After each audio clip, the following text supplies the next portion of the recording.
आज हम क्लास 8 का चैप्टर नंबर 13 पढ़ेंगे। हमारे चैप्टर का नाम है साउंड। साउंड मतलब आवाज़ कि हमारा जो ईयर है, ईयर से हम की हेल्प से हम आवाज़ को सुन पाते हैं, वो कैसे वर्क करता है ईयर। तो उन सभी चीज़ों के बारे में इस चैप्टर में हम डिस्कस करेंगे। Sound play an important role in our life. जो आवाज़ है वो हमारे जीवन में महत्वपूर्ण भूमिका अदा करती है। It help us to communicate with one another. ये एक दूसरे से हम किस तरीके से अपने बातों को पहुंचा पाते हैं, अपनी बात कह पाते हैं या दूसरे की बात समझ पाते हैं, तो वो सारी चीज़ों में मदद करती है। उसके बाद आगे है स्टूडेंट्स। ये जो टॉपिक है ये बहुत इंपॉर्टेंट टॉपिक है हमारी क्लास के लिए, तो इसको ध्यान से समझना। और बाकी जो टॉपिक है वो अपने बुक से रीड कर सकते हो। Sound is produced by vibrating body. की साउंड जो होती है एक वाइब्रेटिंग बॉडी से प्रोड्यूस होती है। जैसे मैं इसको टॉपिक से पढ़ता हूँ। To and fro and back and forth motion of an object is term as vibration. कि आगे पीछे या ऊपर नीचे जिधर भी वाइब्रेशन होगी, जिधर भी कोई भी ऑब्जेक्ट मूव करेगा तो वाइब्रेशन प्रोड्यूस होगी। आगे है वाइब्रेशन ऑब्जेक्ट प्रोड्यूस साउंड। कि वाइब्रेटिंग ऑब्जेक्ट जो होता है वो साउंड प्रोड्यूस करता है स्टूडेंट्स। नेक्स्ट टॉपिक जो हमारा है इसे नेक्स्ट एग्जांपल जैसे मैं एक लेता हूँ। When a tight stretch band, अगर हम एक बैंड लेते हैं, इस दोनों तरफ से हमने उसको टाइटली पकड़ लिया, जैसे हम रबड़ बैंड लेते हैं दोनों तरफ से स्ट्रेच कर लिया उसको, it vibrates and produce sound. अगर उसको हल्के से नीचे से बीच में से हम उसको मूव करवाते हैं तो वो क्या करेगा, हिलने लगेगा और उससे क्या होगी, वाइब्रेशन स्टार्ट होगी होनी और साउंड प्रोड्यूस होगी। उसके बाद नेक्स्ट टॉपिक है साउंड प्रोड्यूस बाय ह्यूमन। कि ह्यूमन किस तरीके से साउंड प्रोड्यूस करते हैं, ये इंपॉर्टेंट टॉपिक है। Human being produce sound because of vibration of his voice box. Voice box जिसको लर्नेक्स कहा जाता है। तो वॉइस बॉक्स से क्या होता है, साउंड वाइब्रेशन प्रोड्यूस होती है। तो ए ह्यूमन बीइंग प्रोड्यूस वो साउंड, वो कैसे साउंड प्रोड्यूस करता है, because of vibration of his voice box. Voice box में जो वाइब्रेशन प्रोड्यूस होती है उससे वो साउंड प्रोड्यूस करता है। The voice box is known as larynx. जैसे मैंने बताया कि वॉइस बॉक्स को क्या कहा जाता है, लर्नेक्स भी कहा जाता है स्टूडेंट्स। जैसे मैं अभी जैसे वॉइस बॉक्स का अदर नेम अगर कोई पूछे तो लर्नेक्स उसका अदर नेम है। तो उसके बाद larynx is situated at the upper end of wind pipe. जो हवा की एक नली होती है हमारे जो हमारा सिस्टम है, ऑर्गन्स है, उसमें एक ऑर्गन होती है जैसे विंड पाइप जिसे कहा जाता है। विंड पाइप उसके पीछे जो होती है उसको कहते हैं फूड पाइप। फूड पाइप जिसे कहते हैं, जिससे जो फूड को ट्रांसफ़र करता है। और उससे आगे जो होती है वो क्या होती है, हमारी विंड पाइप होती है। उसके बाद अगर स्टूडेंट्स बात करते हैं, when air passes through the stretch membrane, जब उस स्ट्रेच मेम्ब्रेन से हवा पास होती है, they produce different type of sound. तो वो क्या करता है, अलग अलग प्रकार की आवाज़ें स्टार्ट करता है प्रोड्यूस करना, with different combination of stretching. कि अलग तरीके से हम उसको जैसे स्ट्रेचिंग, जैसे आवाज़ की स्ट्रेचिंग अलग अलग हो रही है, तो उससे क्या हो रहा है कि अलग अलग आवाज़ प्रोड्यूस हो रही है। जैसे कि एक एग्जांपल दिया था कि एक बैंड को, रबड़ बैंड को हमने दोनों तरफ से टाइटली, अगर हम उसको यहाँ से स्टूडेंट्स यहाँ से अगर हम इसको पुश करेंगे तो पुश करने से वो वाइब्रेट होने लग जाएगा, वो इस तरीके से ऊपर नीचे चला जाएगा, तो क्या होगा, वाइब्रेशन प्रोड्यूस होगी। वाइब्रेशन प्रोड्यूस होगी, उससे क्या होगा, साउंड प्रोड्यूस होती है। आई होप ये टॉपिक आपको समझ में आ रहा है। और इस टॉपिक को बिल्कुल बहुत अच्छी तरीके से आप लोगों को अपनी बुक से भी रीड करना है, ताकि उसको बिल्कुल क्लियर हो जाए, आपको साउंड का जो भी वर्किंग है, प्रोसेस है, वो सारी क्लियर हो जाए। ये हमारा जैसे मैंने बात की कि जो हमारे एक तरीके से जो ये रेस्पिरेटरी सिस्टम के लिए जो ये एक डायग्राम बना के दे रखा है, तो इस डायग्राम के एक एक पार्ट को इसी तरीके से समझना है और इस लेवल डायग्राम नोटबुक में बनाना है। तो इसके ना हर एक पार्ट को आप अच्छी तरीके से समझेंगे, एक एक पार्ट कैसे काम करता है, वो हर एक चीज़ आपको क्लियर करनी है अपनी। उसके बाद जैसे है नेक्स्ट टॉपिक हमारा है sound needs medium to propagate. कि साउंड को एक माध्यम चाहिए चलने के लिए। The travelling of sound is called the propagation of sound. कि जो साउंड जब ट्रैवल करती है, आगे जाती है, जैसे हमारे मुंह से आवाज़ निकल रही है तो आगे प्रोपगेट करती है, तो उसको क्या कहते हैं, प्रोपगेशन ऑफ साउंड कहते हैं। Sound can not propagate in the absence of medium. अगर हमारे मीडियम नहीं है तो वो आगे प्रोपगेट नहीं कर सकती, मतलब आगे ट्रैवल नहीं कर सकती। The place where there is no air, अगर कहीं कोई ऐसी जगह है जहाँ हवा नहीं है और एयर इज़ रिमूव्ड, या हवा नहीं है, जैसे वैक्यूम होता है, वैक्यूम में हवा नहीं होती, तो वहाँ पे क्या होता है, आवाज़ नहीं प्रोपगेट करेगी, आवाज़ नहीं जाएगी। अगर जैसे कहीं कोई ऐसी चीज़ है जहाँ पे हवा नहीं है, एयर नहीं है, तो वो ट्रैवल नहीं करेगी। तो उसके लिए जो एक मीडियम है वो कौन सा होना चाहिए, एयर होना चाहिए। Sound does not propagate travels through vacuum, it travels through solid, liquid and gas. ये सॉलिड से भी ट्रैवल करेगी, लिक्विड से भी ट्रैवल करेगी, गैस से भी ट्रैवल। तो जैसे मैंने बताया कि उसको एक मीडियम चाहिए, तो वो मीडियम चाहे सॉलिड में हो, लिक्विड में हो या गैस में हो, किसी भी मीडियम में हो, तो स्टूडेंट्स वो इस तरीके से एक मीडियम के थ्रू ही ट्रैवल करेगी। तो जैसे वैक्यूम जो होता है उसमें एयर लेस होता है, उसमें हवा नहीं होती, तो उसमें क्या होगा, साउंड जो है हमारी ट्रैवल नहीं करेगी, ट्रैवलिंग नहीं करेगी, वहाँ पे क्या होगा, एब्सेंस होगी वो। ये आगे नेक्स्ट टॉपिक हमारा, we hear sound through our ear, कि जो हम जो आवाज़ होती है वो हम अपने ईयर के थ्रू सुन पाते हैं। तो इसमें स्टूडेंट्स जैसे बात करता हूँ, the shape of outer part of year is like a funnel, एक कीप की तरह होती है जो आउटर पार्ट होता है फनल का, जो हमारा ईयर का। उसके बाद है the tympanum is like a stretch membrane, tympanum जो होता है वो एक स्ट्रेच, एक खिंचा हुआ एक ऐसा पार्ट होता है विच वाइब्रेट्स, जो क्या होता है, वाइब्रेट्स होता है, when sound waves strike it, जब उस पर आवाज़ पे टकराती है, आवाज़ उस पर जाके टकराती है तो क्या होता है, वाइब्रेशन स्टार्ट होती है। नेक्स्ट टॉपिक हमारा, नेक्स्ट पार्ट है, then the sound vibrates, sound waves reach the ear drum और ट्रम्पेट, जब ईयर ड्रम पे जब साउंड रीच होती है, ear drum is like a stretch rubber sheet, वो एक रबड़ सीट की तरह काम करता है, स्ट्रेच रबड़ सीट की तरह काम करता है। उसके बाद students, from the ear drum से sound waves reach inner ear, sound wave जो होती है हमारी, जो साउंड वेव है, जो एक तरीके लहर है जो आवाज़ की, वो हमारे इनर ईयर के अंदर जाती है, थ्रू मिडल ईयर से, क्योंकि आउटर ईयर हो गया, उसके बाद मिडल हो गया, उसके बाद इनर हो गया। तो आउटर से गई तो मिडल में जाएगी, मिडल से फिर वो ट्रैवल करके इनर में जाएगी। From the inner ear sound waves are sent to the brain, और इनर ईयर में जब जाएगी तो वहाँ से सीधा ब्रेन में वो ट्रांसफ़र कर दी जाती है। फिर आगे ब्रेन का कार्य होता है कि ब्रेन अपना ऑर्डर देता है कि इस तरीके से काम करना है, तो सारा, क्योंकि ऑपरेटिंग सिस्टम ब्रेन करता है हमारा। नेक्स्ट टॉपिक है हमारा जैसे एम्पलीट्यूड क्या होता है वो पढ़ेंगे अभी। टाइम पीरियड क्या होता है, एंड फ्रीक्वेंसी एंड वाइब्रेशन क्या होता है। देखो जैसे ये एक डायग्राम दे रखा है, एक डायग्राम में इसमें मेंशन करके बता रखा है आपको कि क्या है कि जैसे एलिवेशन क्या है, मीन्स एलिवेशन होता है कि जैसे कितना वो स्लोपी है, किस तरीके से एलिवेट हो रहा है। अब देखो सबसे पहले मैं बात करता हूँ क्रिस्ट की। क्रिस्ट क्या है, जैसे ये वेव है, साउंड एक वेव के थ्रू जा रही है, तो इस वेव के थ्रू क्या है कि जैसे ये ऊपर वाले पार्ट को हम क्रिस्ट कहते हैं। अगर एक प्रिंसिपल एक्सिस, जैसे इसने एक्स एक्सिस बना रखी है, ये जैसे ये जो लाइन है, इस लाइन के ऊपर वाला पार्ट क्रिस्ट कहलाता है और नीचे वाला पार्ट क्या कहलाता है, ट्रोट कहलाता है, कि वेव ने कितना ऊपर उठा। और जितनी वो वेव ऊपर उठ रही है उस वेव की मैक्सिमम हाइट को क्या कहेंगे, एम्पलीट्यूड कहेंगे। जैसे ये इसमें दिखा रखा है कि मैक्सिमम हाइट को क्या दिखा रखा है, एम्पलीट्यूड क्या रखा है स्टूडेंट्स। और वेवलेंथ अगर बात करते हैं, वेवलेंथ क्या होता है, तो वेवलेंथ जैसे यहाँ से स्टार्ट हुई एक चीज़ उठनी, तो वो पूरा मूव करते हुए यहाँ से उसी पोजीशन में दोबारा आ जाए, पूरा एक राउंड ले ले, पूरा एक ऑक्सीलेशन कंप्लीट करे, उसको वेवलेंथ कहते हैं।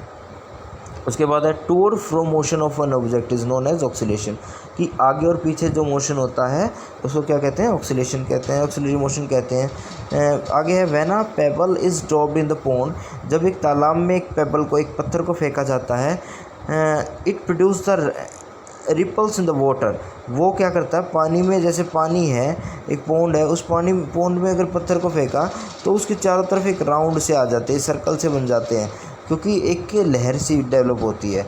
तो उसके बाद जैसे है sound travel produce similar wave, sound भी उसी तरीके से क्या करती है, उसी तरीके की लहर बनाती है।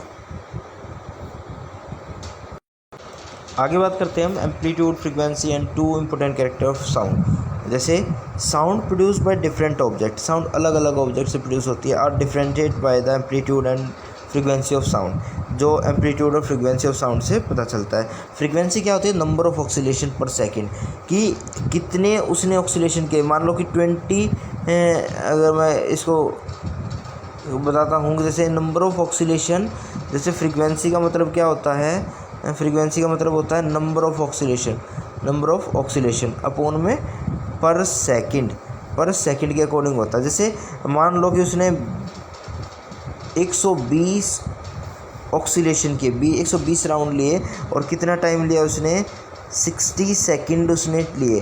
तो 60 से इसको काटेंगे, क्रॉस करेंगे तो 2 ऑक्सीलेशन पर सेकंड वो काम कर रहा है। फ्रीक्वेंसी हमारी ये निकल जाएगी स्टूडेंट्स। उसके बाद अगर हम बात करते हैं तो frequency is express in hertz में इसको एक्सप्रेस किया जाए, जिसको Hz कहा जाता है, हर्ट्ज में दिखाया जाता है। उसके बाद है amplitude, the distance from the normal peak is called amplitude. Amplitude जैसे मैंने बताया कि एक ये है कि एक इस तरीके से वो कितना मूव कर रहा, कितना हाईएस्ट एक चोटी तक कितना उठा, तो उसको एम्पलीट्यूड कहते हैं। Since the sound travels in the form of wave, sound जो है एक वेव की तरह ट्रैवल करती है, जैसे इस तरीके से एक लहर बनाती हुई जाती है। So the sound has amplitude, इसलिए साउंड में क्या होता है, एम्पलीट्यूड होता है। टाइम पीरियड क्या होता है student, time required to produce one complete oscillation is called time period. जैसे हम एक क्लॉक ले लेते हैं, एक इस तरीके से हमने पेंडुलम हमने ले लिया, तो पेंडुलम इस तरीके से यहाँ से मूव करता हुआ, यहाँ से स्टार्ट हुआ, वो पहले इधर गया, इधर से वो वापस रिटर्न करके इधर जाएगा, रिटर्न फिर वापस वो इसी पोजीशन पे आ जाएगा। तो इस कंप्लीट ऑक्सीलेशन इतना होने में मतलब कि वो पहले अपनी पूरी ऑक्सीलेट कंप्लीट करके जहाँ से स्टार्ट हुआ था वहीं पे आ जाए, तो उसको कंप्लीट होने में कितना टाइम लगता है, उसको क्या कहते हैं, टाइम पीरियड कहते हैं। तो इसकी डिफाइन जैसे मैं दिखा देता हूँ आपको, ये है time required to produce one complete oscillation, एक कंप्लीट ऑक्सीलेशन को कंप्लीट करने में जितना टाइम लगता है उसको टाइम पीरियड कहते हैं स्टूडेंट्स। जैसे बात करते हैं श्रिलनेस और पिच क्या होता है। Frequency determine the shrillness and pitch of sound, मतलब फ्रीक्वेंसी जो होती है उसकी श्रिलनेस को बताती है और पिच ऑफ साउंड को बताती है। साउंड विद ग्रेट फ्रीक्वेंसी, अगर कोई आवाज़ बहुत हाई फ्रीक्वेंसी के साथ होगी, इज श्रिल्ड, वो श्रिल्ड कहलाएगी। And has high pitch, higher pitch, उसकी पिच भी क्या होगी, हायर होगी। उसके बाद जैसे साउंड विद लो फ्रीक्वेंसी, अगर फ्रीक्वेंसी कम होगी, इज़ लेस श्रिल, वो कम श्रिल होगी। एंड लो पिच, उसकी पिच भी कम होगी। उसी तरीके से लाउडनेस की अगर हम बात करते हैं तो लाउडनेस क्या होता है, loudness of sound depends on the amplitude of sound wave, कि एम्पलीट्यूड पर डिपेंड करेगा कि एम्पलीट्यूड मैंने फिर से बताया कि वो कितनी हाई बेस पीक तक जाता है, तो उस पर डिपेंड करती है साउंड वेव। उसके बाद है व्हेन एम्पलीट्यूड इज़ लार्जर, अगर एम्पलीट्यूड ज़्यादा है, साउंड प्रोड्यूस लाउड, तो साउंड भी उतनी ही तेज़ प्रोड्यूस होगी। Loudness of sound is measured by decimal, कि लाउडनेस को किस तरीके से मेज़र किया जाता है, ये ऐसा यूनिट है डेसिबल, ठीक है। जैसे मैंने फ्रीक्वेंसी की बताई थी, फ्रीक्वेंसी क्या होती है, हर्ट्ज होती है। और loudness of sound is produce by, कि जो इसकी लाउडनेस को पता लगता है वो डेसिबल में, डीबी में मेज़र किया जाता है, डेसिबल में मेज़र किया जाता है इसको। अब है ऑडियोबल एंड इनऑडियोबल साउंड, कि कौन सी आवाज़ हम सुन पाएंगे, कौन सी नहीं सुन पाएंगे। Sound frequency between the 20 hertz, जैसे ये लिखा हुआ है 20 हर्ट्ज से 20,000 hertz are called the audible sound. अगर आवाज़ 20 हर्ट्ज से लेके 20,000 हर्ट्ज तक के बीच में है तो हम उस आवाज़ को सुन पाएंगे, अच्छी तरीके से, आसानी से सुन पाएंगे। उसके अलावा sound with the frequency below 20 hertz, अगर वो 20 हर्ट्ज से कम है और अबो 20,000 हर्ट्ज और या उससे ज़्यादा है, वो क्या हो जाएगी, इनऑडियोबल साउंड हो जाएगी, वो हम सुन नहीं पाएंगे स्टूडेंट्स। तो उसी तरीके से अगर हम बात करते हैं तो hearing range of human being is between 20 hertz to 20,000 hertz की जो सुनने की जो ताकत होती है इंसान की, वो कम से कम तो 20 हर्ट्ज़ होनी चाहिए और 20,000 हर्ट्ज़ मैक्सिमम होनी चाहिए। उसके बाद है humans can't hear the sound in of inaudible range. अगर इस रेंज के कम है, 20 हर्ट्ज़ से कम है या 20,000 हर्ट्ज़ से ज़्यादा है, तो वो इनऑडिबल रेंज में आ जाएगा। Many animals such as dog, cat etcetera can hear the sound. बहुत सारे जानवर साउंड सुन सकते हैं, जैसे sound with frequency above 20,000 hertz. कुछ ऐसे जानवर होते हैं जैसे डॉग हो गया या कैट हो गई, वो 20,000 हर्ट्ज़ से भी ज़्यादा की साउंड को सुन सकते हैं। आगे बात करते हैं नॉइस एंड म्यूज़िक, दोनों में डिफरेंस क्या होता है। देखो, नॉइस क्या होती है, एक अनप्लीजेंट साउंड होती है जो हमारे कानों में चुभती है, और म्यूज़िक क्या होता है, प्लीजेंट होता है जो हमें अच्छा लगता है सुनने में। तो sound that is unpleasant to us is called noise. अगर इज़ कॉल्ड जैसे इसमें लिखा नहीं हुआ तो ये मैं बता देता हूँ, इज़ कॉल्ड क्या कहलाएगा, नॉइस। नॉइस कहलाएगा कि जो हमें अनप्लीजेंट साउंड है, अच्छी नहीं लग रही है, सुहावनी नहीं है, तो उसको क्या कहेंगे, नॉइस कहेंगे। जैसे एग्जांपल जैसे देता हूँ, साउंड ऑफ हॉर्न, जैसे हॉर्न हाई पावर होते हैं। Sound near the site of construction work, जैसे कंस्ट्रक्शन कहीं भी चल रही है तो वहाँ पे वो कंस्ट्रक्शन की वॉइस आती रहती है, तो वो चीज़। Sound that is pleasant to our ear, जो हमारे कानों को अच्छी लगे, इज़ कॉल्ड म्यूज़िकल साउंड। जैसे म्यूज़िकल साउंड कहलाएगी, वो म्यूज़िक कहलाएगा। Such as sound of musical instrument, जैसे म्यूज़िकल इंस्ट्रूमेंट के हम आवाज़ सुनते हैं। Song of the good singer, एक अच्छे सिंगर की गाना सुन रहे हैं तो वो हमें अच्छा लगेगा, उसको हम आसानी से सुन सकते हैं। आगे है नॉइज़ पोल्यूशन। नॉइज़ पोल्यूशन क्या होता है, जैसे unwanted sound and excessive sound is an environment create the noise pollution, कि बहुत ज़्यादा आवाज़ का होना वो क्या करता है, नॉइज़ पोल्यूशन फैलाता है। साउंड ऑफ क्रैकर्स, जैसे पटाखों की आवाज़, फैक्ट्रीज से आने वाली आवाज़, मशीन्स की, व्हीकल्स की, जो हमारे व्हीकल्स चलते हैं, डेजर्ट कूलर, हम जो कूलर वगैरह जो समर में यूज़ करते हैं, एयर कंडीशनर, एरोप्लेन, ट्रांजिस्टर, बहुत सारे एग्जांपल हैं जिससे जो नॉइज़ पोल्यूशन फैलाते हैं। Noise pollution can create many type of health related problem, इससे बहुत ज़्यादा हमारी स्वास्थ्य खराब होता है, जैसे such as lack of sleeping, नींद ना आना, हाइपरटेंशन, लॉस ऑफ हियरिंग, और sound above 80 decibel is very painful to hear. मतलब कि क्या होता है कि अगर आवाज़ 20 डेसिबल से ज़्यादा है, 80 डेसिबल से ज़्यादा है, तो वो हमारे सुनने में बहुत, कान में जो है जो सुनेंगे उसको तो बहुत ज़्यादा पेनफुल होगी हमारे लिए, बहुत दर्दनाक होगी, जिसको सुनना बहुत मुश्किल होगा हमारे लिए। A person who is expose to loud sound continuously may get the permanent and temporary loss of hearing. अगर कोई इस साउंड में इस बहुत तेज़ लाउडली इतना 80 डेसिबल से ज़्यादा अगर आवाज़ है, अगर उसको सुन रहा है, तो उससे क्या होगा, वो अपना परमानेंट पूरी तरीके से कान उसके ख़राब हो सकते हैं, आवाज़ वो गवा सकता है, सुनने की पावर अपनी खो सकता है। तो स्टूडेंट्स, इस चीज़ की सेफ्टी रखनी चाहिए कि हमें नॉइज़ पोल्यूशन को होने से रोकना चाहिए। आगे है measure to limit the noise pollution. Noise pollution can be limited by the controlling the noise coming from the source, कि हम जिस सोर्स से आवाज़ आ रही है उस पर कंट्रोल करें तो वो रोका जा सकता है। Noise pollution can be limited by the taking some measure likes, जैसे कुछ पॉइंट्स दे रखे हैं यहाँ पे, ये पॉइंट्स क्या क्या हैं ये बता देता हूँ अभी। जैसे ये है हमारा सबसे पहला पॉइंट है, TV and radio should be played at low volume, कि जैसे टीवी हम चला रहे हैं या रेडियो हमने चला रखा है तो उसको कम आवाज़ में चलाएं। Minimum use of vehicles horn, कि हॉर्न का यूज़ हम चल रहे हैं व्हीकल्स में तो तभी करें जब उसकी ज़रूरत है। By installing the high quality silencer in vehicles, कि हमें जो साइलेंसर है जो वो एक नॉर्मल यूज़ है, जैसे कुछ लोग जैसे बुलेट इनफील्ड ले लेते हैं, बुलेट लेते हैं, तो उसमें क्या होता है, वो पटाखे छोड़ते जाते हैं, तो ये नॉइज़ पोल्यूशन फैलाते हैं बहुत ज़्यादा। उसके बाद plantation of trees along the road side because the tree absorb the sound. जैसे हमें पेड़ के जैसे रोड है हमारा, रोड के दोनों तरफ क्या करना चाहिए, ट्रीज़ लगाने चाहिए, जिससे वो क्या करेंगे, उस साउंड को एब्जॉर्व कर लेंगे। तो आई होप स्टूडेंट्स ये आपको समझ में आया होगा। इस वीडियो को अच्छी तरीके से देखो और इस टॉपिक को पूरे चैप्टर को क्लियर करो।